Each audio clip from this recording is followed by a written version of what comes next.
Hello tasty foodies, పిల్లలకు నచ్చే విధంగా తక్కువ స్పైసీగా గోబీ మంచూరియాని ఎలా తయారు చేసుకోవచ్చో ఈ వీడియోలో చూసేయండి. వేడి నీళ్ళలో కడిగి పెట్టుకున్న కాలీఫ్లవర్ ముక్కలను తీసుకొని 1 కప్ కార్న్ ఫ్లవర్, 1/2 కప్ మైదా, కొద్దిగా ఉప్పు, కారం వేసి అంతా బాగా మిక్స్ చేసి డ్రైగా అనిపిస్తే కొద్దిగా నీళ్ళను కూడా వేసి అంతా బాగా మిక్స్ చేసుకొని కాసేపు పక్కన పెట్టుకోవాలి.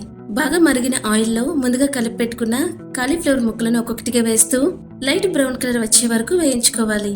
పాన్ లో కొద్దిగా ఆయిల్ వేసుకొని చిన్నగా తరిగిన అల్లం ముక్కలను, వెల్లుల్లి ముక్కలను, ఉల్లిపాయ ముక్కలను వేసి కొద్దిగా సాఫ్ట్ అయ్యేంత వరకు వేయించి 1 స్పూన్ కార్న్ ఫ్లవర్ లో నీళ్లను వేసి కలిపి అందులో వేసుకుని 1 స్పూన్ టమోటా సాస్, కొద్దిగా సోయా సాస్, కొద్దిగా వెనిగర్, కొద్దిగా నీళ్లను కూడా వేసి అంతా బాగా కాసేపు మరిగించుకోవాలి.